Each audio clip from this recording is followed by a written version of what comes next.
Yeah, don't do that.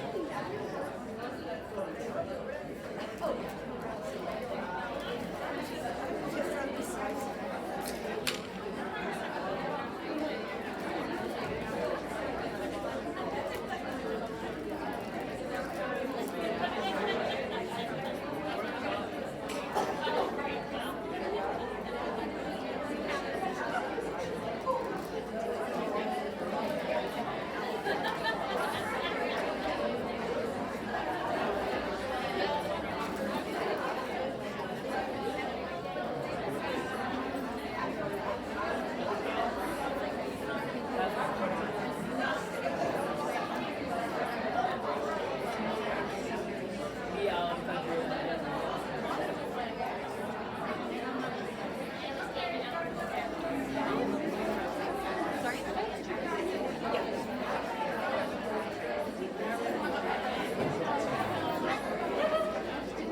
There's still people out there, so I didn't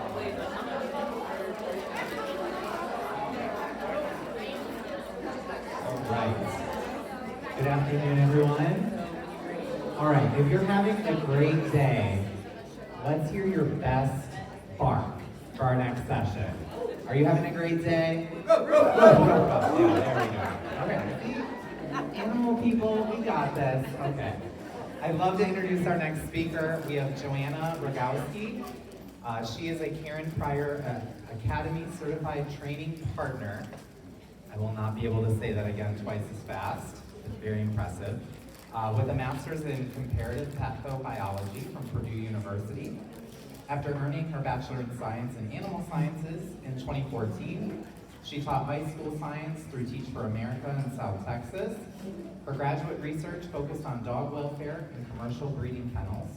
In 2022, Joanna began training private dog clients and launched the Dog Analyst in 2023. She works on cases from puppy socialization to aggression and fear. And in 2024, she joined the Veterinary Behavior of Indiana as a behavior therapy trainer. She also enjoys traveling, soccer, and baking in her spare time. Let's welcome her.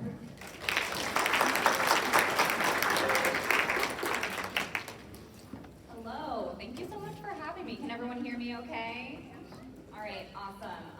Thanks for that awesome introduction, and thank you everybody for giving up your Saturday for animal welfare. Everybody in here is amazing for doing this, so I hope you all are really proud of yourselves for being here.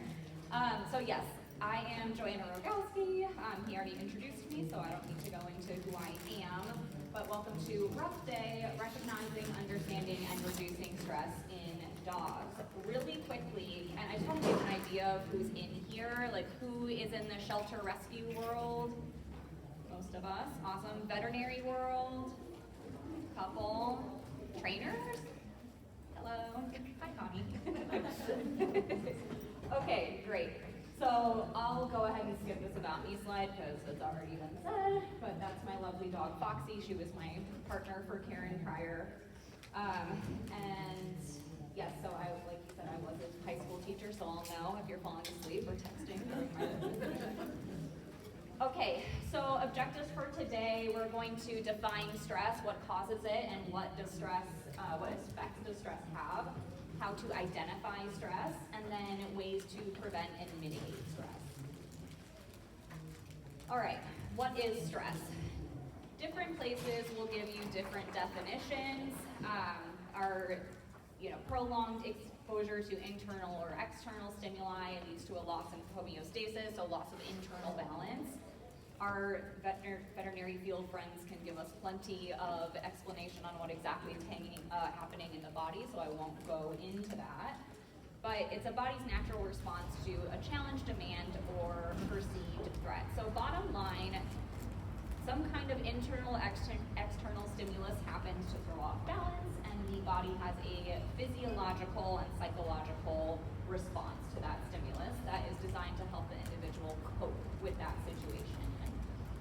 Two different types of stress. There's eustress, good stress, positive emotion. Yeah, what's up? I'm so sorry. It's hard to hear with the effect of the air going on and your fingers low. And then the speaker's a little All right, is this better?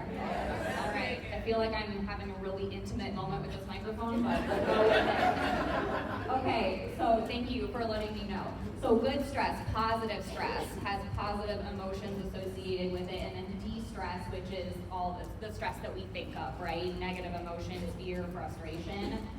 You may have heard that the body doesn't know the difference if you are looking forward to a vacation versus being chased by a bear, or if you're riding a roller coaster, maybe that's the same for some of us in here. But it's not entirely true, but both positive and negative stress will release cortisol, adrenaline, all of those lovely hormones and neurotransmitters. However, for today, I'm really going to be focusing on distress. All right, another way to categorize stress is acute versus chronic. I think we all know acute stress is short-term stress, chronic is long-term. Acute stress is a daily part of life. Like, think about it, you just get startled, you jump, and then you raise your heart rate, and then you calm back down, right? Same with our dogs, we should be able to move on from that acute stressor. And then repeated stress is chronic, long-term. I'm talking hours to years of repeated exposure to a stressor.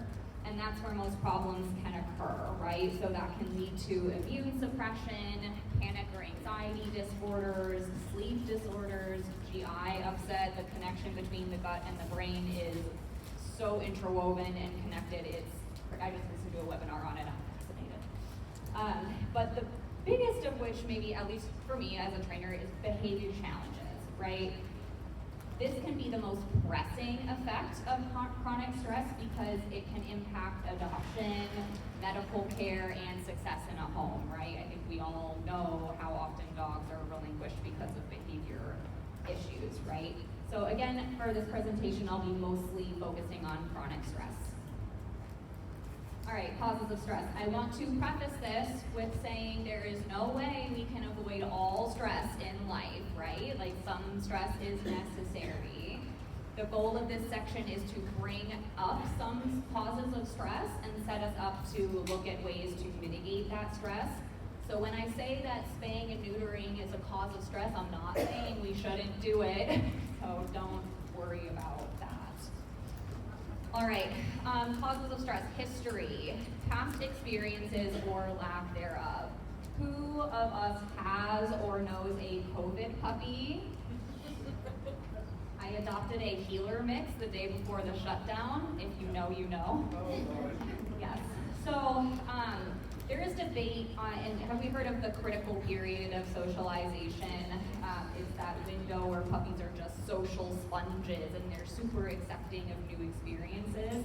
There's debate on when exactly it ends, and of course it varies between breeds and individual, but there is a time after around 16 weeks where a puppy stops being as accepting of new experiences. Once that critical period is over, dogs start to fear what they have not experienced, right? That's why socialization is so important, and I could give a whole talk on socialization, but I'm not going to today. And then of course, traumatic experiences, right? Early transport. My COVID puppy was transported from Kentucky at 6 or 7 weeks of age, right? That's big. But it needs to happen, right? These shelters in the South, they need to bring animals up where there are more homes. Spay and neuter can be a traumatic experience, but how do we make it better? What do we do? And past experiences includes time in utero. Was mom stressed while she was pregnant, right? There are lots of studies in multiple species that show stressed moms, their offspring are more likely to be stressed even into adulthood. And then genetics, right? Were parents stressed? How were parents able to cope with challenges? And then it's just that dog's brain chemistry. Every dog and their ability to cope with stress is an individual.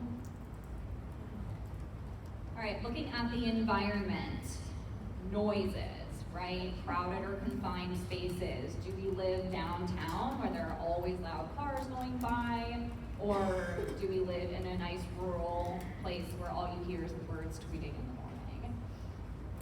Lack of a comfortable resting place, lack of a safe space, right? Everybody needs to escape from everyone and have a quiet place where no one's bothered occasionally, right? Some of us more than others. And if you don't have that, that's very stressful. Inconsistent routine. Whose dogs at like 4 p.m. after the time change in November were like, hello, where's my dinner? And you're like, bro, it's 5, like, we gotta wait. Inconsistent routine is stressful. And then smells. I know if Kelsey's in here, she just covered this as well. But yes, unfamiliar or strong smells. Our cleaning products are very stinky. Our perfumes, our soaps are very stinky to dogs, so we want to ventilate to give them more airflow. Okay, physical causes of stress. I see so many cases where the dog is itchy or they don't feel well, right? I have a lot of people who their dog bit somebody and then we find out the dog had an ear infection when it happened. Injury or chronic pain, insufficiency in basic needs, right? Who was hangry before lunch? Who didn't get enough sleep? Or what if you can't exercise? Emotional causes of stress. Disclaimer here, dog emotions are not the same as human emotions, right? They don't feel the same way we do, they don't think the way we do, but, and we can't know for sure what they're feeling because we can't ask them, but based on their behavior, we know that dogs feel fear, they feel frustration. How many of us in the shelter see barrier frustration, right? The dog's jumping at the run door. Overstimulation. How many of us after this conference are going to need to go into a quiet room, nobody talk to me, right? It's a lot to be around so many people all day. And then on the flip side of that, understimulation, right? If you imagine if you had to remove all of your apps from your phone and you couldn't read, you couldn't watch TV, you couldn't exercise, how long would it be before you went totally crazy? All right. We are social beings, dogs are social beings, social relationships are very important for welfare, but interactions can be sources of stress.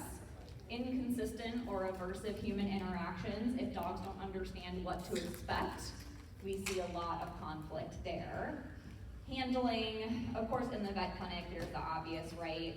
But the unpredictability of it can be a big thing there. People in and out of the room, touching the dogs and taking the hands off and then touching the dog again, that can be very stressful. Am I gonna stay in the room with my owner or am I gonna be taken out? We don't know. So that can be very stressful. Transitions can be very stressful, being moved place to place. Aversive training, so anything that utilizes introducing an uncomfortable stimulus in an effort to decrease the frequency of a behavior, that falls under the category of aversive training. So that's e-collars, prong collars, leash pops, yelling. I understand there are a lot of reasons that people use these tools, and I offer anybody coming to me using those tools a place of empathy and understanding. I don't believe in aversive training for humans either. We work together to find something that works for both ends of the leash. But the truth is that kind of training does cause discomfort, which causes stress. Unfamiliar people, super social dog, probably not a problem, but if the dog is fearful of people, if they're exposed to a lot of unfamiliar people, right? In the shelter we have different volunteers coming through, thank God for them, but it can be stressful if we are seeing new people every day. Misreading body language, right? If we inadvertently push an interaction with a dog who is asking for space, that is very stressful as well. And then on the dog side or animal side, fractious relationships with other dogs or cats in the home. In the shelter, are we on the way to outside? Are we getting barked at all the way? That's stressful. Is there tension between dogs in a home? And then are we exposed to unfamiliar animals? At the vet, when we go back to the treatment area, how many unfamiliar dogs are we seeing? And is that stressing our dog out? All right, a lot of the causes of stress are also effects of stress, which gives us this lovely cycle that we sometimes get stuck in. All right, physical effects increase susceptibility to disease. There are several studies that link immune function with chronic stress, altered consumption or activity patterns, eating less, eating more, being able to rest, not rest, a dog that's unable to settle when they normally can settle. We can get reduced veterinary care, right? I read a lot of vet records every day, and how often are we seeing oral cavity did not examine because we wanted to stay away from the bitey end of the dog, right? So if the dog is very fearful and showing aggression at the vet clinic, that can impact the quality of care that they're getting for safety. All right, mental effects of stress. Stress doesn't feel good, obviously. And chronic stress can lead to learned helplessness in certain situations. So basically the dog learns that resisting a certain event either leads to more discomfort or it just doesn't work. So they kind of shut down. They just stop fighting. We see it in the vet clinic a lot where the dog is resisting handling in the room, and then we take the dog out of the exam room back into the treatment area, and the dog allows handling, right? That dog was likely fearful in the exam room, but they felt a little more comfortable with their owner, with their secure person, so they're showing their full behavior repertoire. But when you remove them from their secure person, they become even more fearful because they don't have their backup with them anymore, and so they will shut down, and it looks like they're doing much better for handling, but sometimes that dog is just a lot more fearful. Or a dog that gets a buzz from an e-collar, anytime it barks at another dog, right? That dog's gonna learn, okay, I shouldn't bark because it's gonna cause me discomfort. But is that helping that dog feel better around other dogs? It's not addressing the root cause. All right, and then effects on the human-animal relationship. We can get negative impacts on the human-animal bond. A dog, for example, that lunges at other dogs on leash, on walks, they might get walked less frequently because the owner is going to feel maybe unsafe walking that dog. So that dog's going to get less walks and fewer walks, and if they don't get alternative exercise at home, that can lead to pent-up frustration, which can lead to even more unwanted behaviors, which leads to a frustrated owner, which can lead to inconsistent or frustrating interactions, and we have a nice cycle. In the shelter, we can have decreased likelihood of adoption, right? If a dog is showing fear-based aggressive behaviors, or a dog is shut down, doesn't want to interact with anybody that comes to see it, that can impact adoption likelihood. All right, identifying stress. So in chronic stress, we can see changes in behavior patterns, new behaviors that we didn't see before, or a decrease in normal behaviors.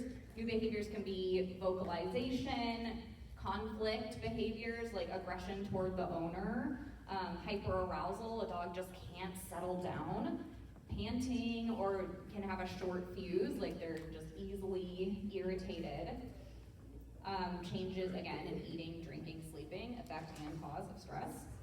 Change in activity level. Is the dog not wanting to go for a walk, or is the dog just not stopping? Are they constantly moving?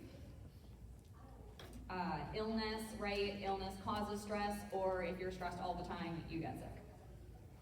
All right, so identifying stress in the moment, body language. I firmly believe if we gave everybody a class in school reading dog body language, a lot of our problems would be resolved, right? Or at least helped. So cutoff cues, little things that dogs do that show us, I would like space from this interaction, right? We all have cutoff cues too. If you are trying to get out of a conversation with someone and they're just not taking the hint, you might check your watch, you might take a little step toward the door, okay, see ya, and if they're not listening, we might get a little more obvious about it, like, okay, I have to go now. Dogs have their own way that they're going to start showing these signs and escalate. Of course, every dog's an individual, some skip steps. Displacement signals, right? Like, I'm anxious, I'm fidgety, I have all this energy and I don't know what to do with it, right? Like me, I'm a fidgety person, I'm sitting in the audience and my leg is just bouncing. I can't do it, right? Because I have a hard time sitting still. So that's a displacement signal. For dogs, we can get scratching, we can get pacing, jumping on the owner when they don't know what to do. Yawning to try to calm themselves down are some examples. And then we look at the ladder of aggression. So at the very bottom of the ladder, the dog is showing these cutoff cues, displacement signals, and then they're going to make those signals more obvious. They're going to turn their head away. We see it in pictures of dogs with little kids all the time. The kid is hugging the dog, and the dog is big eyes turning away, ears back, right? If that is not respected, then we get more obvious signs, tail tucked, I'm creeping, crouching. Then maybe we get the most misunderstood sign where the dog lays down and shows their belly, and we go, oh, he wants a tummy rub, and then the dog, right? So difference between I want a tummy rub and please give me space. I want a tummy rub is on my back. I do a lot of mimicking for my clients, so here it is. The I want a tummy rub is on my back, curved spine, legs totally flopped in the air, relaxed face, no whale eye. The please give me space showing tummy is on my side, maybe the rear leg is up, but I'm stiff and my eyes are big and my ears are back and I'm maybe looking away. There's a difference, and I see a lot of people get bitten misreading that sign. Finally, we have stiff staring, and then we get to growl, snap, bite. All right, I have a little quiz for you.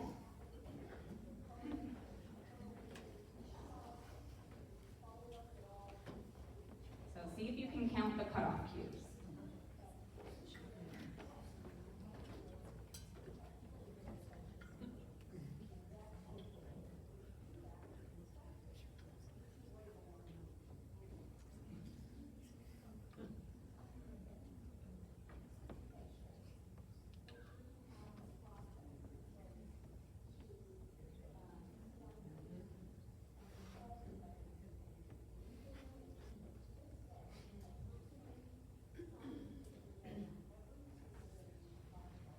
I should have put music on it, sorry.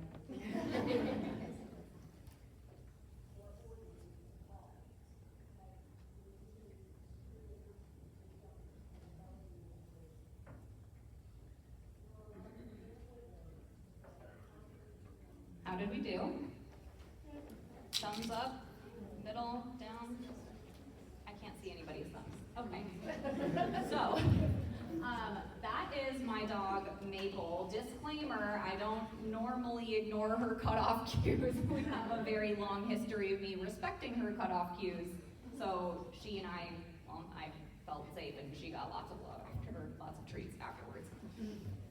Okay, here's what we've all been waiting for, preventing stress.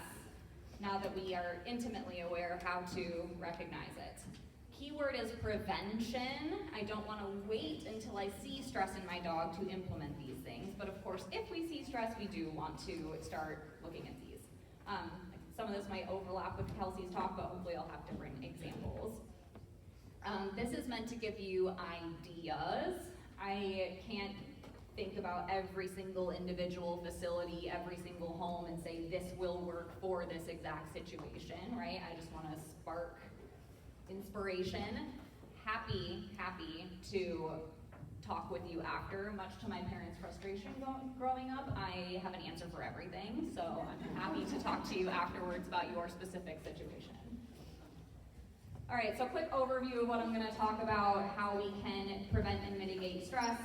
Physical health first, always physical health first. Environment, enrichment, big one, and then human-animal interactions. All right, so when I see stress behavior, when I see behavior challenges, we have to rule out medical issues. I don't think that's a new concept for anybody in here. The link between the brain and the gut, oh boy, so many of our dogs come in with GI signs and with allergy signs and pain signs. Like we had one dog that was not settling. She was waking up throughout the night, she was pacing, she was super active. The vet did an NSAID trial, so an anti-inflammatory. The dog slept through the night. We were likely in pain. Proper equipment. We want to avoid aversive equipment, right? Face halters, I'll use them, but I try to use it as a last resort. Most dogs don't enjoy having it on their face.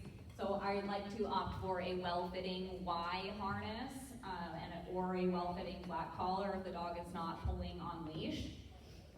And of course, if it's indicated, working for a vet behaviorist, I'm a big pro. I'm very pro behavior medication when it's warranted. Of course, it doesn't substitute behavior modification and management, but some of us need chemical help, and that's okay. All right, so I was working with this client. The dog was showing a lot of reactivity, I put in quotation marks because that is not a clearly defined concept, but reactivity on leash toward other dogs, and she also just pulled a lot on leash in general. So I took the dog, I went to work on leash walking. The owner had been walking her with a harness, but it was this slip harness, and I didn't feel like it was that secure, so I asked her to get a harness with a front clip.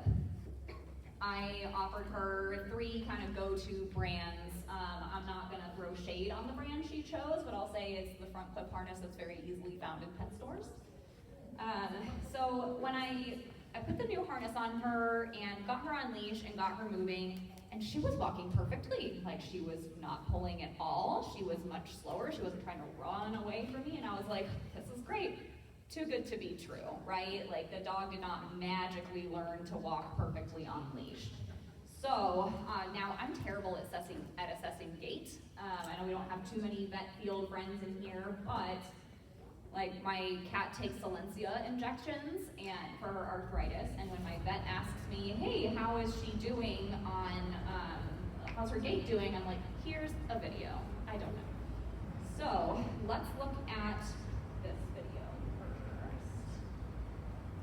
I'll play it a few times. So this is her on the harness. Maybe only the front couple rows can see it. All right. And then I was like, let's take off the harness and see what it looks like. So I'll play the first one again.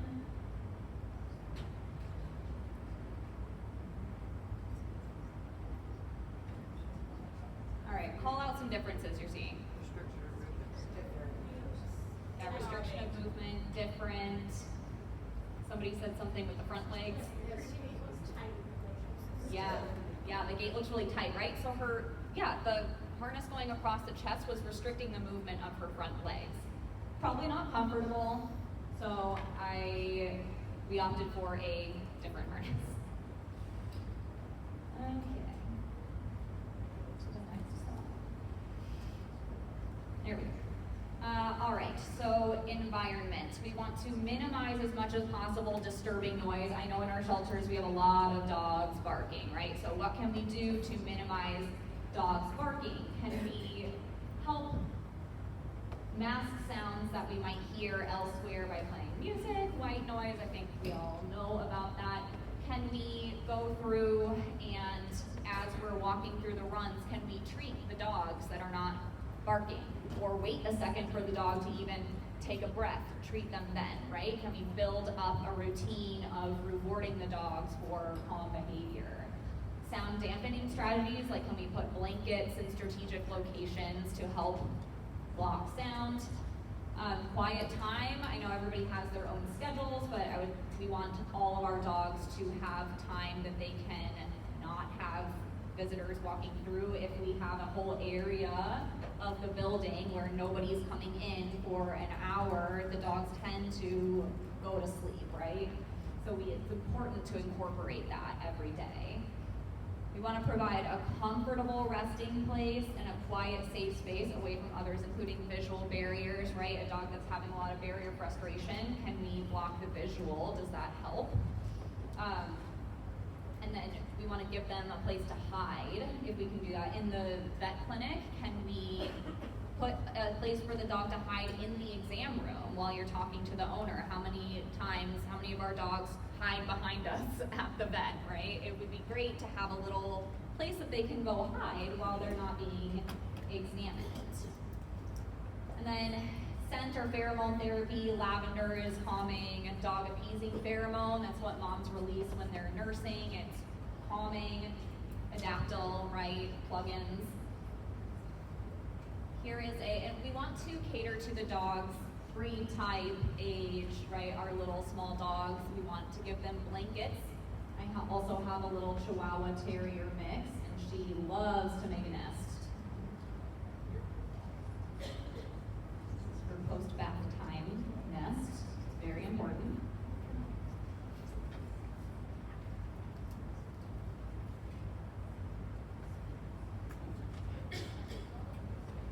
All right, enrichment, hot topic, love enrichment. Enrichment should be part of our daily routine, and it does not need to be a big time suck. We can incorporate it easily throughout the day. I want to provide species-specific behaviors. Dogs like to lick, they like to chew, they like to dig, they like to shred, right? What can we do to provide them those opportunities? I want to cater to that individual dog's needs, breed type, age, likes and dislikes, right? My dog likes to shred, so I give her a lot of shredding opportunities. Our herders, they want to chase things. Our terriers, they want to dig, right? So think about the breed type. And then I want to incorporate choice as much as possible. Dogs, just because of the way life works, like we run their lives, right? We determine when they eat, when they go to the bathroom, where they sleep. So I want to give my dog as much choice as possible. All right, here's an example of Miss Foxy doing her terrier-specific enrichment.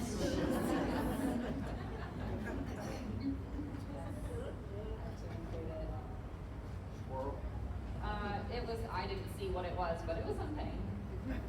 Yeah, that little 14 dog is a stone cold, 14-pound dog is a little stone cold killer. All right, physical exercise, right? Very important. Walks, runs, climbing. Climbing is so good for confidence building. My fearful child over there, she loves a good climb cue. We really worked on that when she was little, and it's asking for fun behaviors in new environments. That's great for building confidence. All right, food puzzles, DIY options, store-bought options. I have my little pointer here. So you can freeze different spreadable foods in a bowl or a mold, and then you have a little popsicle to give them. This is a water bottle, drilled holes into them with a dowel rod, and then you put treats in the water bottle, and they have to paw or nose at the water bottle for it to flip over and get the treats out. I've also done this just tying a string around the neck of the bottle and tying it to 2 chairs. I'm not as crafty as that. Egg carton, I don't know how many eggs we're buying these days, but we can collect old egg cartons and put treats in them. If you want to make it harder, you can crumple the treats in pieces of paper and then put that in the wells of the egg carton and close the egg carton. And then this is the muffin tin with tennis balls. You put food in the wells of the muffin tin, put tennis balls over it, and then the dog has to paw the tennis balls out. Treats don't have to be expensive, high-calorie treats. It can be kibble, right? What can we do with our dog's breakfast and dinner to give them some kind of mental exercise? My dogs have never eaten from a bowl. They've always eaten from some kind of work-to-eat thing. And I'm very busy, but we make it happen, right? It doesn't have to take a lot of time. I also saw a shelter collected old fast food bags, like McDonald's bags, Burger King bags. They asked people to bring those in, and they would put food in the bags, crumple it up. That was how they fed the dogs their dinner, right? So there's a lot of really easy stuff that you can do. So then there are a lot of store-bought examples. This is a Snoop Orby, and these are, you notice none of these are the many different pieces with the many different wells, and I have to open each one up and put the treats all in, and then the dog finishes it in 2 seconds, right? I like one that you can open, dump the food in, close it, here you go. And it's harder for the dog because they have to move it around and it's different each time. So this is the Snoop Orby, this is a Snuggle Mat, this is a Puzzle IQ Ball, Kong Wobbler, Les Paw Toffle. I'm gonna give you access to these slides at the end and I'll have links for all of these. All right, treat scavenger hunt. Oh my gosh, can we scatter treats in different places around the house, different places around the kennel run, around the yard for the dog to look for? Sniff walks. We are never going to, unless it's a very old, tiny dog, we're never going to out-exercise the dog, right? Most of us will wear out before the dog wears out, so we need to work their brains. Sniffing is so good. I tell clients all the time, if you have 30 minutes for a walk, I care way more about how much your dog sniffs than how much ground you cover. So if I'm walking dogs at the shelter and they want to spend their 5 minutes that they have, they want to spend those 5 minutes sniffing one spot, cool, let them sniff. Thank you. All right, and toys. Toys once it, and of course, yes, we want to be safe about this, right? Like I'm not going to give a flimsy plastic thing to a really heavy chewer, right? And where we can, we want to supervise the first time that you give a puzzle just to make sure that the dog isn't going to swallow pieces. I've seen at shelters, have your volunteers prep, right? Have them prep Kongs, put them in the freezer for their shifts. Locally here, Becky Schneider is an amazing enrichment resource. I can connect you with her if you're interested.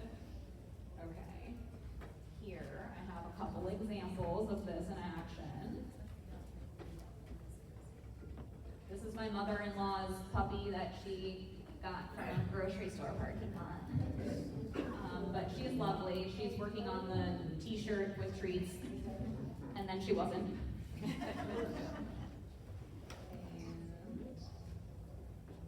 This is a shred party.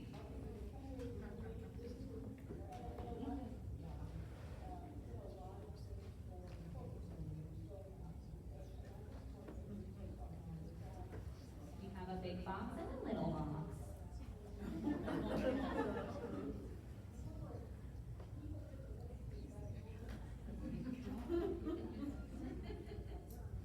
Do you put anything in the boxes or you just give them the box? That's an excellent question. I'm so glad you asked. Yes, this is their dinner. I have gone into my recycle bin and I've pulled out whatever, right? And I crumple treats or their kibble into paper towel rolls, into paper, into egg cartons. I put it all in a box, close it, and they have a time. And I have one more video for you. Shredding toys.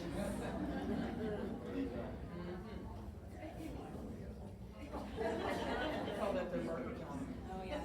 Pulling all the evil out. She's so proud of herself. It's like, I did it, Mom. I murdered my birthday steak. All right. I think this is one of my last ones. So play, right? Play groups are great. We need to watch body language in play groups to make sure that it's good play. Good play is taking turns, self-handicapping, taking breaks on their own, but when it goes well, it's really, really good. And if it's not going well with the dogs, play with humans, right? Outings, I love that shelters are doing this now, where volunteers come and take the dogs out. That's so great. I've done it, I've had a great time. Positive reinforcement training. So we want to work their brain, and positive reinforcement training does not have to be a big, long training session. It can be teaching an easy cue. Kelsey mentioned eye contact in her talk. I don't know how many of you were there, but that's a really easy thing for volunteers to teach, yes. I'm gonna skip this video for time. It's just me working on a touch target with Little Foxy. No, I'm not gonna play it, I can't.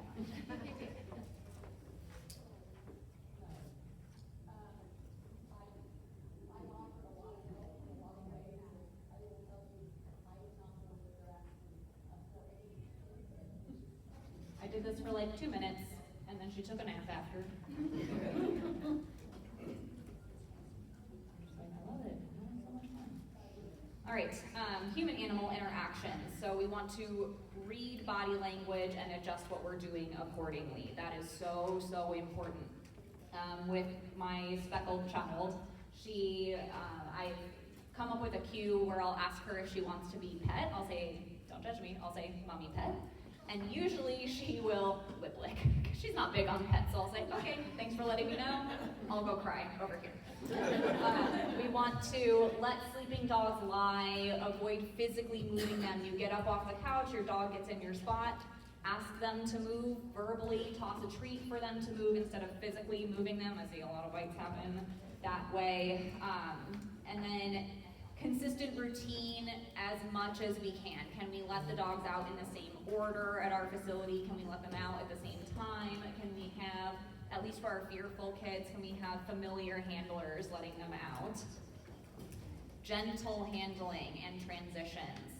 Dogs are scared in the vet, in the shelter. We want to be very gentle. Pair treats with everything. If I am putting a slip lead over the head, can I use a treat to lure the dog through the slip lead instead of chasing them around if they're trying to avoid it?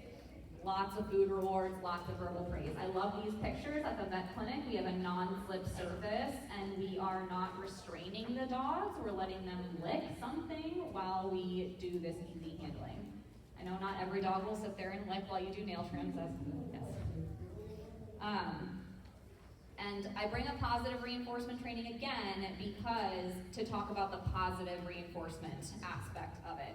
When dogs are learning new behaviors, when we are working on behavior modification, trying to change unwanted behaviors, we need to foster confidence and a feeling of safety, right? We want to avoid punishment because that is, of course, stressful for the dog.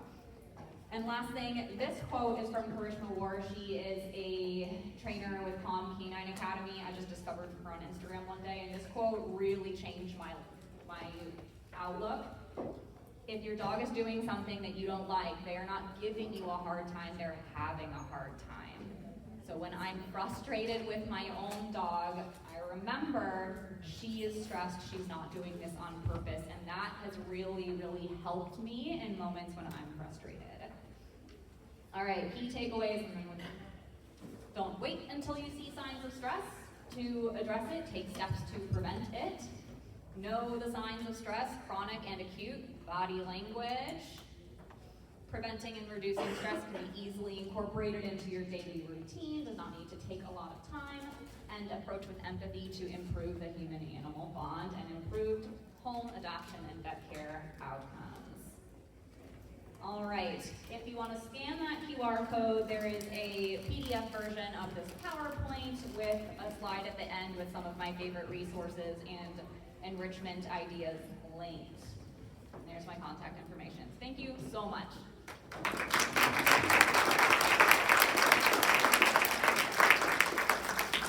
Do we have time for questions? Yeah. All right. I can't tell with a phone or a hand raise. Yes. Why do you prefer a harness over a martingale? That's a great question. Why do I prefer a harness over a martingale? And again, every dog is individual, every handler is individual. I like to have the pressure off of the neck when walking, especially with a martingale. If the dog pulls, the collar restricts a little bit, which can cause frustration.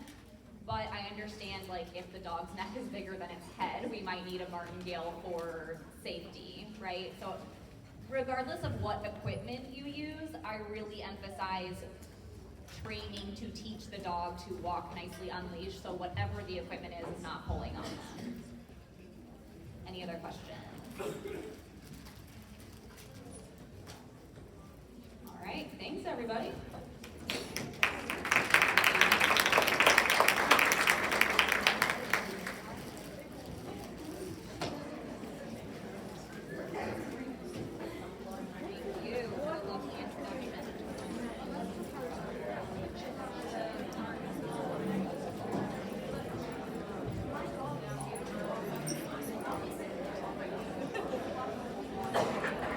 I forgot I did have a question. Do you know anything about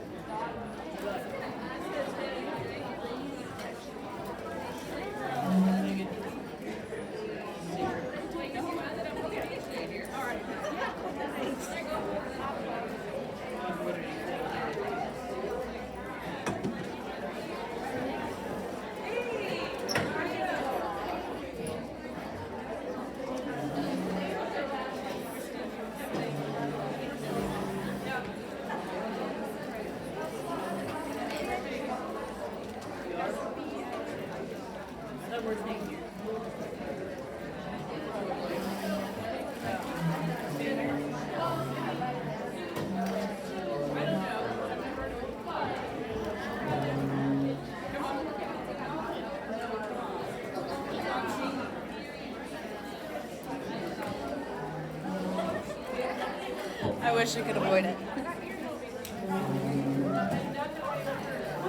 I couldn't sit anymore. I'd have to go to the